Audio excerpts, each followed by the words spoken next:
Praise the lord. ఈ ఉదయకాల సమయంలో దేవుణ్ణి ఆరాధించడానికి కూడి వచ్చిన సంఘస్థులందరికీ ప్రభు అయిన యేసుక్రీస్తు నామంలో వందనాములు తెలియజేసుకుంటున్నాను. ఈ దిన ఆరాధన కార్యక్రమానికి మనము దేవుని యొక్క వాక్యాన్ని చదువుకొని మనం ముందుకు వెళ్దాం. రోమీలకు రాసిన పత్రిక 6వ అధ్యాయము 18వ వచనము. రోమీలకు రాసిన పత్రిక 6వ అధ్యాయము 18వ వచనము. పాపము నుండి విమోచింపబడి నీతికి దాసులైతిరి, ఇందుకు దేవునికి స్తోత్రములు. మళ్ళీ చెప్తున్నాను, పాపము నుంచి విమోచింపబడి నీతికి దాసులైతిరి, ఇందుకు దేవునికి స్తోత్రములు. అదేవిధంగా పేతురు రాసిన మొదటి పత్రిక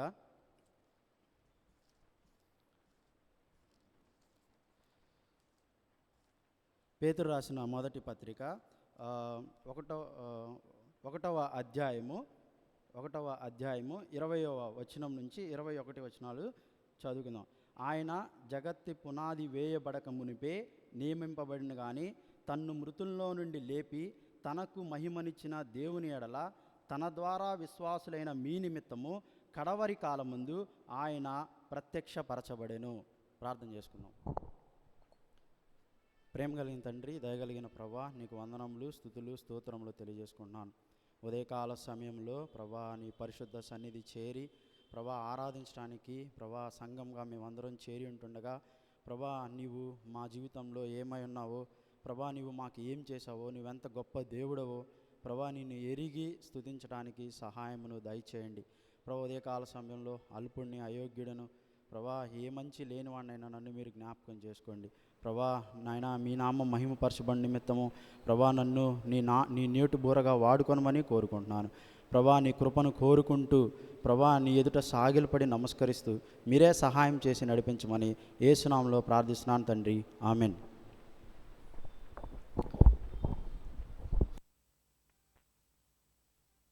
ఉదయకాల సమయంలో మరి ఆరాధనకి మనం అందరం కూడి ఉన్నాం. పాపము నుండి విమోచించబడి నీతికి దాసులైతిరి, ఇందుకు దేవునికి స్తోత్రములు. రోమీలకు రాసిన పత్రిక 6వ అధ్యాయం 18వ వచనం.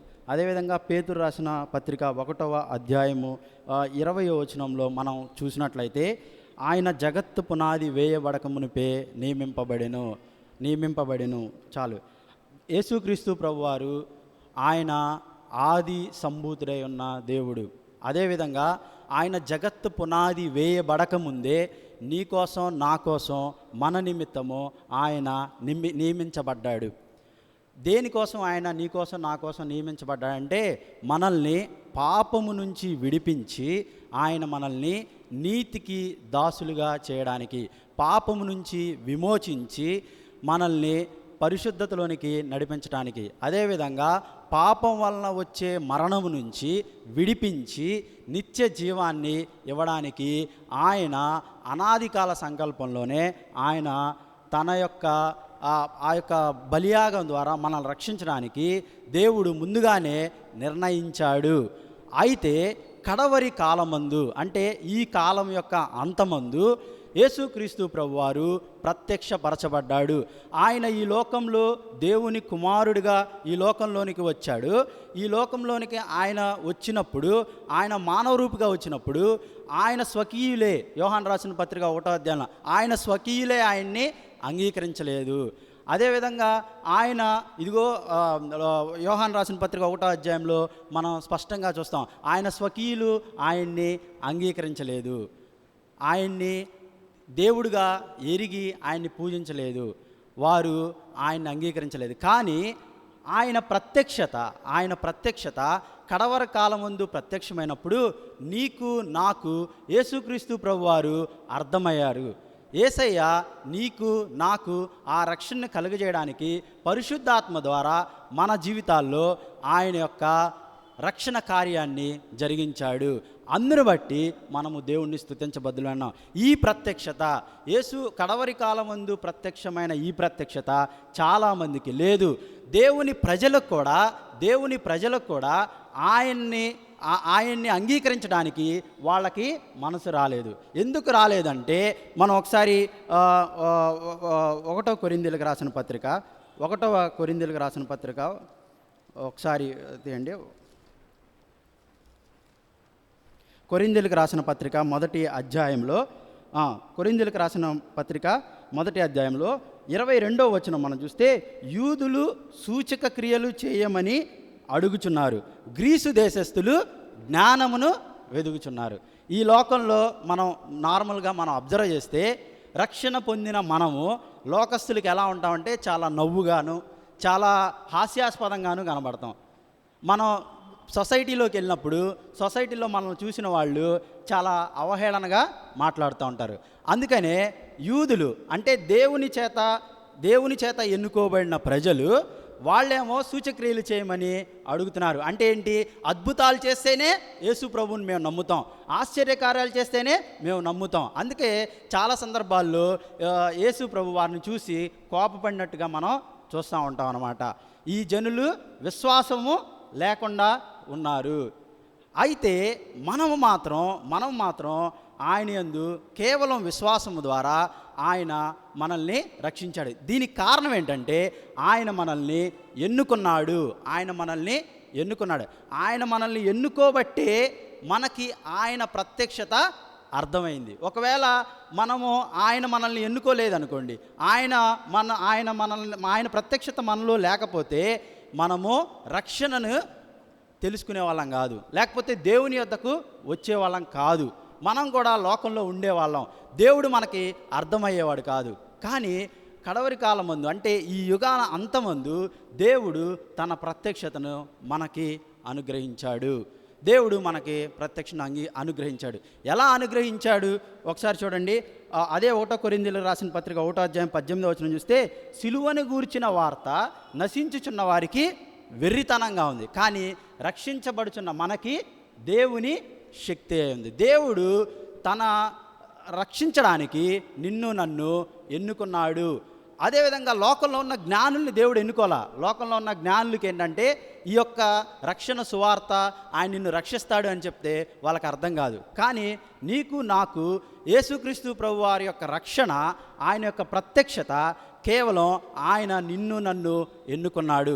అందుకనే చూడండి, అదే 1 కొరింథీయులకు రాసిన పత్రిక 27వ వచనంలో చూస్తే, ఏ శరీరియు దేవుని ఎదుట అతిశయింపబడకుండునట్లు జ్ఞానులను సిగ్గుపరచుటకు లోకమునందుండు వెర్రివారిని దేవుడు ఏర్పాటు చేసుకున్నాడు. చాలాసార్లు జ్ఞానులకి దేవుడు అర్థం కాలేదు, కానీ ఈ లోకంలో మనల్ని దేవుడు ఏర్పాటు చేసుకొని ఆయన రక్షణను మనకు ప్రత్యక్షపరిచాడు. అంతేకాదు, ఆయన నిన్ను నన్ను ఎన్నుకొని, అక్కడ చూడండి, సహోదరులారా మిమ్మును పిలిచిన పిలుపు చూడండి, మీలో లోకరీతిన జ్ఞానులైనను గనులైనను గొప్పవారైనను గొప్ప వంశం వారైనను అనేకులు పిలవబడలేదు. ఎన్నికైన వారిని వ్యర్థం చేయుటకు, లేకపోతే నీచులైన వారిని, తృణీకరింపబడిన వారిని, వాళ్ళని దేవుడు ఎన్నుకున్నాడు. ఆయన యొక్క నిత్య ప్రణాళికలో మనము ఉన్నాము. ఇది ఆయన దయా సంకల్పం. ఆ దయా సంకల్పాన్ని బట్టి దేవుడు ఆయన ప్రత్యక్షతను నీకు నాకు అనుగ్రహించాడు. ఈ ప్రత్యక్షత వలన నీకు నాకు ఏం జరిగిందంటే, పాపము నుంచి విమోచించబడి నీతికి దాసులుగా అయ్యాము. మనము పాపముల చేత అపరాధముల చేత చచ్చిపోయిన స్థితిలో ఉన్నాము. అదేవిధంగా లోకరీత్యా మనకి జ్ఞానం లేదు. అదేవిధంగా నీచులంగా దౌర్భాగ్యులంగా అంత భయంకరమైన స్థితిలో ఉన్న మనల్ని దేవుడు తన దయా సంకల్పాన్ని బట్టి నిన్ను నన్ను ఎన్నుకొని ఆయన రక్షణను మనకు ప్రత్యక్షపరిచాడు. మొట్టమొదటిగా దేవుడు నిన్ను నన్ను ఎన్నుకున్నాడు. ఈ లోకంలో చాలా గొప్ప వాళ్ళు ఉన్నారు, ధనవంతులు ఉన్నారు, అనేక మంది ఉన్నారు. కానీ వాళ్ళని ఎవరు దేవుడు చూడలేదు. కానీ చాలా నీచులైన వారిని, లేకపోతే జ్ఞానం లేని వాళ్ళని దేవుడు ఎన్నుకున్నాడు. ఎందుకంటే దేవుని జ్ఞానము మానవులకి అర్థం కాలేదు, దేవుని ప్రజలకే అర్థం కాలేదు. వాళ్ళు నమ్మలేదు, విశ్వసించలేదు. కానీ మనమైతే ఆయన యందు విశ్వాసము ఉంచాము. ఎలా విశ్వసించాము? ఆయన్ని మనము ఎలా విశ్వసించాము? ఒకసారి ఆయన యందు మనము ఎలాగూ విశ్వసించామో ఒకసారి చూద్దాం. పేతురు రాసిన పత్రిక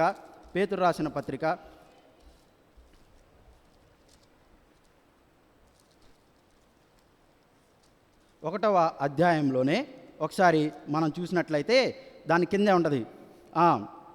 కాగా మీ 22 వచ్చిన 1వ అధ్యాయం 22 వచ్చిన కాక శాశ్వతమగు జీవము గల దేవుని వాక్యం మూలంగా అక్షయ బీజం నుండి పుట్టింపబడిన వారు. దేవుని వాక్యము వలన, ఆ వాక్యము మనలోకి దేవుని యొక్క, ఎప్పుడైతే మనము ఆయన యొక్క నశించుచున్న వారికి సిలువను గురించిన వార్త వెరితనంగా ఉంది, కానీ రక్షించబడుచున్న మనకి దేవుని యొక్క శక్తి ఆయన వాక్యం ద్వారా బయలుపరచబడింది. ఎప్పుడైతే ఆయన వాక్యము మనం విన్నామో, లేకపోతే మన జీవితాల్లో పరిశుద్ధాత్మ దేవుడు ఆ వాక్యాన్ని మన జీవితాల్లోకి చొప్పించినప్పుడు మనము మన స్థితిని మనము తెలుసుకున్నాం. అందుకనే పరిశుద్ధాత్మ దేవుడు మనల్ని మన పాపములను ఒప్పించినప్పుడు మనము గొప్ప ఉగ్రత అందు మనము దేవుణ్ణి అంగీకరించాము. దేవుణ్ణి అంగీకరించే విశ్వాసము వాక్యం వలన దేవుడు మనకు అనుగ్రహించాడు. ఆ వాక్యమే యేసుక్రీస్తు ప్రభువారిని మనకి ప్రత్యక్షపరిచింది. లేదు అనంటే మనం ఈ లోకంలో నశించిపోయే వాళ్ళంగాను, అదేవిధంగా ఈ లోకంలో కొట్టుకొని పోయే వాళ్ళంగాను ఉన్నాము. దేవుడు మనల్ని పాపము నుంచి విడిపించి నీతికి దాసులుగా చేశాడు. దేవుడు మనల్ని ఎన్నుకున్నాడు. తన దయా సంకల్పాన్ని బట్టి దేవుడు మనల్ని ఎన్నుకొని మనల్ని పాపం నుంచి విడిపించి నీతికి దాసులుగా చేశాడు. ఇందుని బట్టి మనము దేవుణ్ణి స్తుతించబద్ధులమై ఉన్నాము. దేవుడు తన మహాప్రేమను మన ఎడల చూపించాడు.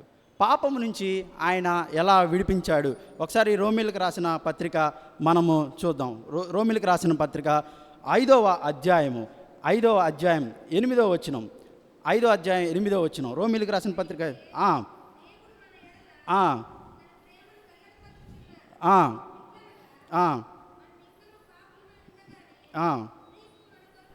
చనిపోయింది. మనం ఇంకా పాపులుగా ఉండగానే దేవుడు తన ప్రేమను మన ఎడల వెల్లడిపరచను. మొట్టమొదటిగా దేవుడు మనల్ని తన దయా సంకల్పాన్ని బట్టి లోకంలో నుంచి దేవుడు నిన్ను నన్ను ఎన్నుకున్నాడు, తన బిడ్డలుగా చేసుకున్నాడు. దేవుడు తన దయా సంకల్పాన్ని బట్టి నిన్ను నన్ను ఎన్నుకున్న దేవుడు పాపము నుంచి మనల్ని విడిపించి నీతికి దాసులుగా చేశాడు. అదే పాపము నుంచి దేవుడు మనల్ని ఎలా విడిపించాడంటే తన ప్రేమ చేత. అయితే దేవుడు మన ఎడల తన ప్రేమను వెల్లడిపరుచున్నాడు. ఎట్లనగా మనం ఇంకా పాపులమై ఉండగానే క్రీస్తు మన కొరకు చనిపోయాను. ఆయన మన కోసం చనిపోయాడు. మనం ఇంకా పాపపు స్థితిలోనే ఉన్నప్పుడు, అదేవిధంగా మన లోకంలో నీచులంగా, అదేవిధంగా మన లోకంలో ఎన్నిక లేని వాళ్ళంగా, మనం లోకంలో అటు ఇటు కొట్టుమిట్టాడుతూ ఉన్న స్థితిలో దేవుడు తన మహాప్రేమ చేత ఆయన మనల్ని పాపముల నుండి విడిపించాడు. అదేవిధంగా పాపము నుంచి ఆయన విడిపించాడు. తర్వాత ఒకసారి మనం చూస్తే 6వ వచనంలో, కాబట్టి ఆయన రక్తం వలన నీతిమంతులుగా తీర్చాడు. మొట్టమొదటిగా ఆయన తన మహాప్రేమ చేత ఆయన మన కోసం చనిపోయి ఆయన రక్తాన్ని బట్టి ఆయన అమూల్యమును పరిశుద్ధమైన రక్తము చేత దేవుడు మన పాపాలని కడిగి పవిత్రపరిచి మనల్ని పాపం నుంచి విడిపించాడు మొట్టమొదటిగా. అదేవిధంగా రెండోదిగా ఆయన రక్తం వలన నీతిమంతులుగా తీర్చాడు. పాపము నుంచి విమోచించి నీతిమంతులుగా తీర్చాడు. ఆయన తన ప్రేమ చేత ఆయన మనల్ని పాపం నుంచి విడిపించాడు.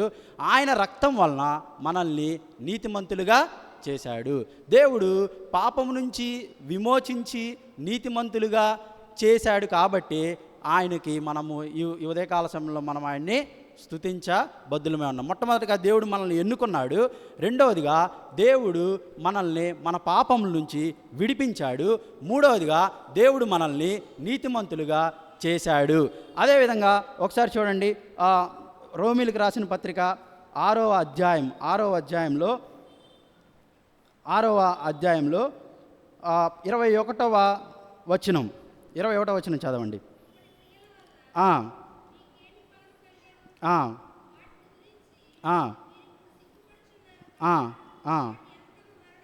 చాలు. ఒకప్పుడు పాపంలో ఉన్నప్పుడు పాపపు క్రియల చేత, పాపము చేత బంధించబడి మనము ఉన్న స్థితిలో వాటి వలన మనకి ఏం ఫలం కలిగిందంటే మరణము. వాటి వల్ల మనకేం కలిగింది? మరణము. అదేవిధంగా ఆదాము చేసిన పాపాన్ని బట్టి నిత్య మరణము కారణమైంది. అయితే యేసుక్రీస్తు ప్రభు వారిని బట్టి మనకి నిత్య రక్షణ కలిగింది. ఇందుకు దేవునికి స్తోత్రములు. ఆయన మనల్ని పాపం నుంచి విడిపించి నీతికి దాసులుగా చేశాడు. అదేవిధంగా పాపం వలన వచ్చే జీతం ఏంటి? మరణం. అది ఎవరైనా చెప్తారు. కానీ ఆ మరణం నుంచి ఆయన మనల్ని తప్పించి నిత్య జీవాన్ని ఇవ్వడం కోసం దేవుడు మన స్థితి నుంచి దేవుడు మనల్ని బయటికి తీసుకొచ్చాడు. అందుకే ఆయన విమోచించాడు. మొట్టమొదటిగా ఆయన పాపముల నుండి మనల్ని విడుదల దయచేశాడు. రెండోది, ఆయన మన స్థితి నుంచి, పాపపు స్థితి నుంచి మనల్ని విమోచించాడు. అందుకే యేసుక్రీస్తు ప్రభువారు మనకి జ్ఞానమును, అదేవిధంగా విమోచన, అదేవిధంగా పరిశుద్ధతయు అయి ఉన్నాడు అన్నది 1 కొరింథీయుల పత్రికలో. దేవుడు మనకి విమోచకుడు నిన్ను నన్ను ఎక్కడి నుంచి విమోచించాడంటే పాపము నుంచి విమోచించాడు. ఇంకా చెప్పాలంటే పాపపు స్థితి నుంచి దేవుడు మనల్ని విమోచించాడు. అందుకు దేవునికి స్తోత్రములు. ఇంకా లోకంలో చాలామంది పాపంలోనే ఉన్నారు, పాపంలోనే బంధించబడినారు, పాపం ఏంటో అర్థం కాకుండా ఉన్నారు. కానీ దేవుడు మనకి మన స్థితిని, మన పాపపు స్థితి నుంచి దేవుడు మనల్ని విడిపించాడు. ఇది దేనివల్ల సాధ్యమైందంటే అందుకనే మనము క్షయమైన బీజం నుంచి కాకుండా దేవుని వాక్యం వలన మనము మరలా జన్మించబడి పాపము నుంచి విడిపించబడి నీతికి దాసులంగా మనము అయ్యాము. ఇందుకు దేవుణ్ణి స్తుతించబద్దులమై ఉన్నాము. పాపము నుంచి దేవుడు విమోచించి దేవుడు నీతికి దాసులుగా చేశాడు. మొట్టమొదటిది, నీతి నుంచి దేవుడు మనల్ని పరిశుద్ధులుగా తీర్చాడు. చూడండి, 26వ అధ్యాయం 21వ వచనం చూడండి. 6వ అధ్యాయం 22వ వచనం. అయినను ఇప్పుడు పాపము నుంచి విమోచింపబడి దేవునికి దాసులైనందున పరిశుద్ధత కలుగుటయే ఫలము. ఎలాంటి ఫలాన్ని దేవుడు మనకు అనుగ్రహించాడంటే పరిశుద్ధతలోనికి. ఎందుకంటే దేవుడు పరిశుద్ధుడు కాబట్టి ఆయన పరిశుద్ధతలోనికి మనం రావడానికి యేసుక్రీస్తు ప్రభువారు పాపముల నుంచి మనల్ని విడిపించి తన నీతిని మనకు ఆపాదించి ఆ నీతి నుంచి దేవుడు మనకి పరిశుద్ధతని కలుగజేస్తున్నాడు. పరిశుద్ధులు మాత్రమే దేవుణ్ణి ఎదుర్కొనగలరు, పరిశుద్ధులు మాత్రమే దేవుణ్ణి చేరుకొనగలరు. పాపినైన నేను, అదేవిధంగా లోకంలో పాపముల చేత, అపరాధముల చేత చచ్చిపోయిన స్థితిలో ఉన్న నేను దేవునితో సమాధానం కలిపి దేవుణ్ణి ఎరగడానికి దేవుని యొక్క ప్రత్యక్షతను యేసుక్రీస్తు ప్రభువారి వలన నాలో కలిగింది. అదేవిధంగా పాపం నుంచి విమోచించబడి నీతికి దాసులుగా అయ్యాను. ఆ నీతి నుంచి దేవుడు మనల్ని పరిశుద్ధతలోనికి నడిపించాడు. తర్వాత ఒకసారి చూడండి, పరిశుద్ధత కలుగుటే 22వ వచనం.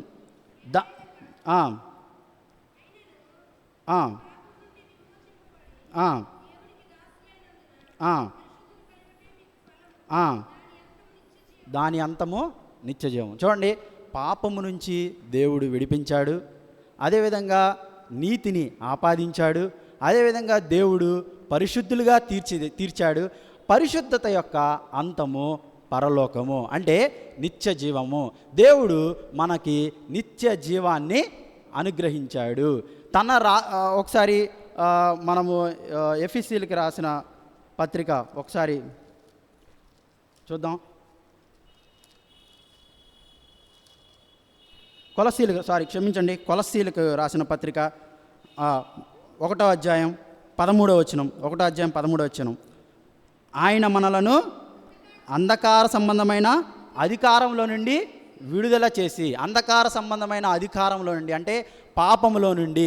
రోమిలకు రాసిన పత్రికలో మనం 7వ అధ్యాయము అక్కడ మనం చేస్తే, నేనేం చేయాలనుకుంటున్నానో అది నేను చేయలేను, నేను చేయాలనుకుంటున్నది చేయలేను, నా బలహీనతలు చాలా ఉన్నాయి, నేను పాపంలో బంధించబడి ఉన్నాను. కానీ ఆ స్థితిలో నుంచి దేవుడు మనకి విడుదలను దయచేశాడు. అందుకే ఆయన నాకు విమోచకుడు. పాపము నుంచి విమోచించబడి నీతికి దాసులమయ్యాము. నీతి నుండి పరిశుద్ధతను మనము దేవుని ద్వారా సంపాదించుకున్నామో ఆ పరిశుద్ధత నుండి మనకి పరలోక రాజ్యము దేవుడు అంతిమంగా మనకి అనుగ్రహిస్తున్నాడు. ఈ 4 విషయాల్లో యేసుక్రీస్తు ప్రభువారి యొక్క ఆయన యొక్క ప్రత్యక్షత మన జీవితాల్లో కనబడుతుంది. నువ్వు నేను నశించిపోవడం ఇష్టం లేక దేవుడు కడవరి కాలమందు అంత్య దినములందు ఆయన కుమారుని ప్రత్యక్షపరచబడింది. ఆ ప్రత్యక్షతను దేవుడు నీకు నాకు అనుగ్రహించాడు. అందుకు యేసుక్రీస్తు ప్రభువారు ఆయన తన్ను తాను తగ్గించుకున్నాడు. ఎక్కడో భారతపేటలో ఉన్న జైకర్ అనే అతన్ని పరలోకంలో ఉన్న దేవుడు ఇన్ని సంవత్సరాలు ఆయన నిన్న నేడు ఏకరీతిగా ఉన్నాడు. ఆయన తన నిత్య ప్రణాళికలో నన్ను ఏర్పాటు చేసుకున్నాడు. అదేవిధంగా మనల్ని అందరినీ ఏర్పాటు చేసుకున్నాడు. క్రీస్తులో మనల్ని అందరినీ ఏర్పాటు చేసుకున్నాడు. అందుకనే ఏ శరీరియు ఆయన ఎదుట అతిశయపడాల్సిన అవసరం లేదు. ఎందుకంటే రక్షణ దేవుని యొక్క వరము, దేవుని యొక్క కృప. ఆ కృపలో నుంచి దేవుడు మనల్ని రక్షించాడు. ఆయన తన మహాకృపను బట్టి దేవుడు నిన్ను నన్ను రక్షించుకున్నాడు. ఒకసారి కొలొస్సీయులకు రాసిన పత్రిక 1:13 చూస్తే, ఆయన మనల్ని అంధకార సంబంధమైన అధికారం నుండి విడుదల చేసి తాను ప్రేమించిన తన కుమారుని యొక్క రాజ్య నివాసులుగా చేసెను. ఆ కుమారుని యందు మనకు విమోచనము అనగా మన పాపములకు క్షమాపణ కలిగి ఉన్నది. దేవుడు ఆయన అంధకార సంబంధమైన అధికారంలో అంటే పాపం యొక్క అధికారంలో నుండి మనల్ని విడుదల చేసి ఆయన తన రాజ్యానికి వారసులుగా చేసుకున్నాడు. ఆయన తన ప్రేమ చేత ఆయన మనల్ని ఆయన తన ప్రేమను మన ఎడల వెల్లడిపరుచున్నాడు. ఏంటంటే మనం ఇంకా పాపులమై ఉండగానే ఆయన మన కోసం చనిపోయాడు. ఆయన మనల్ని పాపపు స్థితి నుంచి మార్చివేసి నీతికి దాసులుగా చేశాడు. ఆ నీతి నుంచి దేవుడు మనకి పరిశుద్ధతనిచ్చాడు. ఆ పరిశుద్ధత నుంచి దేవుడు మనల్ని నిత్య రాజ్యానికి వారసులుగా చేశాడు. ఈ నిత్య రాజ్యానికి వారసులుగా చేయడానికి దేవుడు మన ఎడల చూపించిన తన మహా దయా సంకల్పం, అదేవిధంగా ఆయన యొక్క నిత్యమైన ప్రణాళిక, ఈ విధంగా దేవుడు మనకి సహాయాన్ని దయచేశాడు. ఇది దేవుడు ఇలా వెళుతున్నప్పుడు లోకంలో మనల్ని ఎలా చూస్తారు? వెర్రివారిగాను, లోకంలో మనకి దేవుని వల్ల నీకేమి కలిగింది అన్నట్లుగానే చూస్తారు. జ్ఞానం అందరూ సంపాదించుకుంటారు, వాళ్ళ టాలెంట్స్ని బట్టి అందరూ గొప్పవాళ్ళు అవుతారు. కానీ దేవుని గురించిన జ్ఞానము ఆయన వాక్యం వలన మాత్రమే మనకి కలిగిద్ది. ఆ వాక్యం యొక్క ప్రత్యక్షతను, ఆయన యొక్క రక్షణను దేవుడు మనకి చూపించాడు. అయోగ్యులైన మనకి, అపాత్రులైన మనకి, అదేవిధంగా నీచులైన మనకి దేవుడు మనల్ని ఎన్నుకొని ఆయన మహా ప్రేమ చేత ఆయన మనల్ని మనం ఇంకా పాపులమై ఉండగానే దేవుడు మన ఎడల తన ప్రేమను చూపించాడు. చాలామందికి ఆ పాపము నుంచి విడుదల పొందిన అనుభవం ఉండదు. చాలామంది ఇంకా ఆ దేవుని ప్రేమని అర్థం చేసుకోలేని స్థితిలో ఉంటారు. కానీ మనకైతే దేవుడు తన ప్రేమను వెల్లడిపరుస్తున్నారు. ఎలా అంటే మనం ఇంకా పాపులంగానే ఉండగానే దేవుడు మన కోసం చనిపోయి మనల్ని నీతిమంతులుగా దేవుడు చేశాడు. ఆయన యొక్క ఆ గొప్ప కృపను దేవుడు మనకి అనుగ్రహిస్తున్నాడు. ఆయన కృపా మహదేశ్వరం బట్టి ఆయన మనకి కృప వెంబడి కృపను మనకి అనుగ్రహిస్తూ ఉన్నాడు. దినదినము మనం ప్రయాణంలో కొనసాగుతున్నప్పుడు మనకు చాలా పోరాటాలు జరుగుతూ ఉంటాయి అన్నమాట. ప్రతి మనిషి జీవితంలో పోరాటాలు జరుగుతూనే ఉంటాయి, అది ఎవరి విషయంలో. ఆ ప్రతి పోరాటం నుంచి దేవుడు మనల్ని విడుదల దయచేస్తూ ఉంటాడు. దేవుడు మనకి సహాయాన్ని దయచేస్తూ ఉంటాడు. అందుకనే ఒకసారి రోమిలకు రాసిన పత్రిక 8వ అధ్యాయము 29వ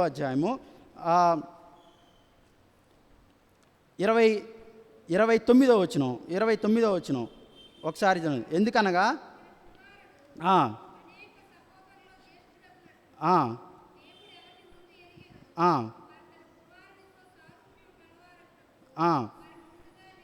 దేవుడు మనల్ని నిర్ణయించాడు. ఎవరిని ముందుగా నిర్ణయించనో వారిని పిలిచాడు, ఎవరిని పిలిచనో వాళ్ళని నీతిమంతులుగా తీర్చాడు, ఎవరిని నీతిమంతులుగా తీర్చాడో వారిని మహిమపరిచాడు. ఇట్లా ఉండగా దేవుడు మన పక్షమున ఉండగా మనకి విరోధి ఎవడు? లోకంలో దేవుడు మనల్ని ఈ స్థితి నుంచి ఈ స్థితికి తీసుకొచ్చిన దేవుడు చాలా సందర్భాల్లో మనము శరీర రీతిగా చూసినప్పుడు దేవుడు మనకేం చేస్తాడు, దేవుడు మనకేమి ఇచ్చాడు, చాలా సందర్భాల్లో మనం దేవుని కృతజ్ఞతాస్తుతులు చెల్లించలేని స్థితిలో ఉన్నాం. నా మట్టుకు నేను కూడా, నాకు దేవుడు ఎన్ని ఆశీర్వాదాలు కలిగించినా కానీ నేను మళ్ళీ ఏమని చూస్తానంటే నాకు అది లేదు, నాకు ఇది లేదు అనే విధంగా చూస్తాం. కానీ అతి శ్రేష్టమైంది, అతి విలువైంది ఏంటంటే పాపము నుంచి దేవుడు మనల్ని విమోచించాడు. విమోచించిన దేవుడు నీతికి దాసులుగా చేశాడు. ఆ నీతికి దాసులుగా చేసిన దేవుడు మనకి పరిశుద్ధతను అనుగ్రహించాడు. ఆ పరిశుద్ధతను అనుగ్రహించిన దేవుడు నిత్య జీవాన్ని మనకి అనుగ్రహించాడు. ఇది దేనివల్ల జరిగిందంటే యేసుక్రీస్తు ప్రభువారు ఆయన పరలోకంలోంచి దిగి వచ్చి తన్ను తాను శిలువ మరణం పొందినంతగా ఆయన తను తాను తగ్గించుకున్నాడు. ఎందుకంటే పిలిచిన దేవుడు, నిన్ను నన్ను పిలిచిన దేవుడు తన కుమారునితో సారూప్యం కలవారిగా చేయడానికి దేవుడు తన్ను తాను తగ్గించుకున్నాడు. తన్ను తాను తగ్గించుకొని మనల్ని దేవుడు తన కుమారునితో సారూప్యం గలవారవుటకు దేవుడు యేసుక్రీస్తు ప్రభువులో ఐక్యపరిచాడు. ఈ రక్షణ, ఈ ప్రత్యక్షతను దేవుడు మనకి అనుగ్రహించాడు. దావీదు తన జీవితంలో అనేక పోరాటాలు జరిగినప్పుడు, అనేక యుద్ధాలు జరిగినప్పుడు మరణపు అంచుల వరకు వెళ్ళిపోయిన సందర్భాలు చాలా ఉంటాయి. మన కీర్తనలో చూస్తాం. ఇక మరణానికి నాకు ఒక్క అడుగు మాత్రమే దూరంలో ఉంది, ఇదిగో మరణపు అలలు నన్ను కమ్ముకుంటున్నాయి అన్నాడు. అయితే దేవుడు నన్ను చూశాడు, నన్ను దేవుడు కాపాడాడు. దేవుడు మనతో ఉన్నప్పుడు, ఈ లోకంలో ఆయన నమ్ముకొని ముందుకు వెళ్తున్నప్పుడు మనల్ని చాలామంది ఆ యొక్క రక్షణ విలువ తెలియని వాళ్ళు మనం తక్కువగా చూడవచ్చు. కానీ దేవుడు మన పక్షముగా ఉన్నాడు, దేవుడు మనతో ఉన్నాడు. ఆయన నిన్న నేడు ఏకరీతిగా ఉన్నాడు. కాలాలు చాలా భయంకరంగా మారిపోతున్నాయి. విశ్వాసం చాలా సందర్భాల్లో దేవుని యందు విశ్వాసం ఉంచడం అనేది, లేకపోతే దేవుని యందు ఉంచిన మన విశ్వాసం యొక్క పరీక్షలో చాలాసార్లు మనం తక్కువగా ఉంటాం. కానీ దేవుడు నమ్మదగినవాడు, దేవుడు నమ్మదగినవాడు. మనము కేవలం ఆయన యందు విశ్వాసం ఉంచటం ద్వారా దేవుడు మనల్ని నీతిమంతులుగా తీర్చాడు. నీతిమంతులుగా తీర్చిన దేవుడు మనల్ని ఆ పరిశుద్ధతలో ఆయన నడిపిస్తున్నాడు. అంతేకాకుండా తన రాజ్యం, ఆ యొక్క పరలోక రాజ్యాన్ని మనకు ఆయన బహుమానంగా ఇస్తున్నాడు. చివరిగా ఒకటి చూసి మనము ముగిద్దాం. పేతురు రాసిన మొదటి పత్రిక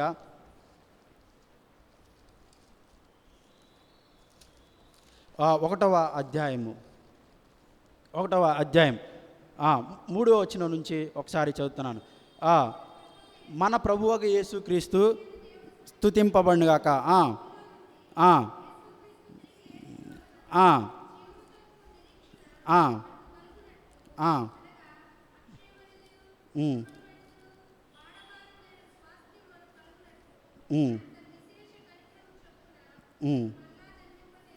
దేవుడు యేసుక్రీస్తు ప్రభువారు మృతుల్లో నుంచి తిరిగి లేచడం వల్ల ఆయన పునరుద్ధానం, ఆయన యొక్క పునరుద్ధానము మనల్ని మరలా జన్మింపజేసింది.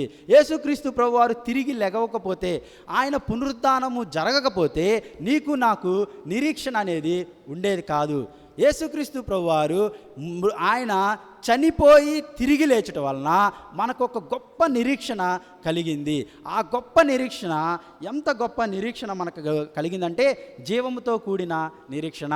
ఓకే, ఈ సమయంలో, ఈ దినంలో మనం చనిపోయినా, లేకపోతే ఈ సమయంలో మనం ఈ లోకాన్ని విడిచి వెళ్ళిపోయినా కానీ మనకి దేవుడు ఒక నిరీక్షణ ఇచ్చాడు. ఎలాంటి నిరీక్షణ ఇచ్చాడంటే, ఎవరైతే ఆయన ప్రత్యక్షతలోనికి వచ్చారో, లేకపోతే ఎవరైతే ఆయన అంగీకరించారో, ఎవరైతే ఆయన యందు విశ్వాసం ఉంచారో, ఎవరైతే తమ పాపాలని కడుక్కొని పవిత్రపరచబడి నీతిమంతులుగా అయ్యారో వాళ్ళకి యేసుక్రీస్తు ప్రభువారు తిరిగి లేచుట వలన కలిగిన ఆయన ఎలాగైతే తిరిగి లేచాడో అలాగే ఒక దినాన మనం కూడా లెగుస్తాము అనే గొప్ప నిరీక్షణను దేవుడు మనకి అనుగ్రహించాడు. అందుకనే పాపము నుంచి విమోచించి, అంటే పాపముల చేత, అపరాధముల చేత చచ్చిపోయిన స్థితిలో నుంచి దేవుడు మళ్ళీ మనల్ని మరలా జన్మింపజేశాడు.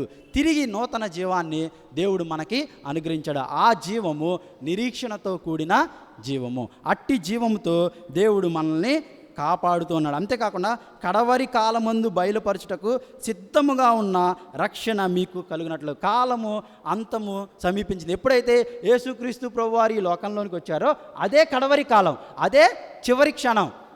ఆ తర్వాత ఆయన రక్షణ ప్రత్యక్షపరచబడిన తర్వాత మనమందరం కడవరి కాలంలో ఉన్నాము, లేకపోతే ఈ దినాల అంతంలో ఉన్నాము. ఈ దినాల అంతాల్లో ఉన్న మనకి యేసుక్రీస్తు ప్రత్యక్షత మనకి అనుగ్రహించబడింది. కడవరి కాలమందు బయలుపరచడానికి సిద్ధంగా ఉన్న రక్షణ మీకు కలుగునట్లు విశ్వాసము ద్వారా దేవుని శక్తి చేత కాపాడబడు మీ కొరకు ఆ స్వాస్యము పరలోకమందు భద్రపరిచింది. విశ్వాసము ద్వారా దేవుని శక్తి చేత కాపాడబడు మీ కొరకు. చాలాసార్లు పడిపోతాం, మళ్ళీ దేవుడు మళ్ళీ మనం ఎలా రాగలుగుతాం అనుకుంటాం. కానీ దేవుడు ఆల్రెడీ మనల్ని ముందుగా నిర్ణయించుకున్నాడు. దేవుడు తన దయా సంకల్పంలో మనల్ని పిలిచాడు, నిర్ణయించాడు, మన పాపాల నుంచి విమోచించాడు, నీతిమంతులుగా చేశాడు. ఆయన యందు విశ్వాసం ఉంచుట ద్వారా దేవుడు తన శక్తి చేత మనల్ని కాపాడదు. క్రీస్తు దేవుని శక్తి అయి ఉన్నాడు. 1 కొరింథీయులకు రాసిన పత్రికలో 1వ అధ్యాయంలో క్రీస్తు దేవుని శక్తి అయి ఉన్నాడు. యేసుక్రీస్తు ప్రభువారు నీకు నాకు విమోచకుడై ఉన్నాడు. ఆయనే మనకి పరిశుద్ధత, ఆయనే మనకు జ్ఞానము. కాబట్టి ఉదయకాల సమయంలో ఆయన యుద్ధకు వచ్చిన మనము, ఆయన మన నుంచి ఏం కోరుకుంటున్నాడంటే, ఆయన ఎలా అయితే తగ్గించుకున్నాడో మనం కూడా మనల్ని మనం తగ్గించుకొని దేవుడు మనకు చేసిన ఈ గొప్ప రక్షణ కార్యాన్ని బట్టి మనం ఆయన్ని స్తుతించబద్దులమై ఉన్నాడు. కాబట్టి ఒకసారి ఆ మాటను చదువుకొని నేను ముగిస్తాను. రోమీయులకు రాసిన పత్రిక 6వ అధ్యాయము 18వ వచనం అందరం కలిసి ఒకసారి చదువుకుందాం. పాపము నుంచి విమోచించబడి నీతికి దాసులైతిరి, ఇందుకు దేవునికి స్తోత్రములు. పాపం నుంచి విమోచించి నీతికి దాసులయ్యాము. అదేవిధంగా దాని యొక్క ఫలము పరిశుద్ధత. ఆ పరిశుద్ధత నుండి దేవుడు మనకి నిత్య రాజ్యాన్ని, పరలోక రాజ్యాన్ని, దాని యొక్క ఫలము పరలోక రాజ్యాన్ని దేవుడు మనకి అనుగ్రహించాడు. ఇందుకు దేవునికి స్తోత్రములు. దేవుడు మహిమపరచబడును గాక. ఆరాధిద్దాము.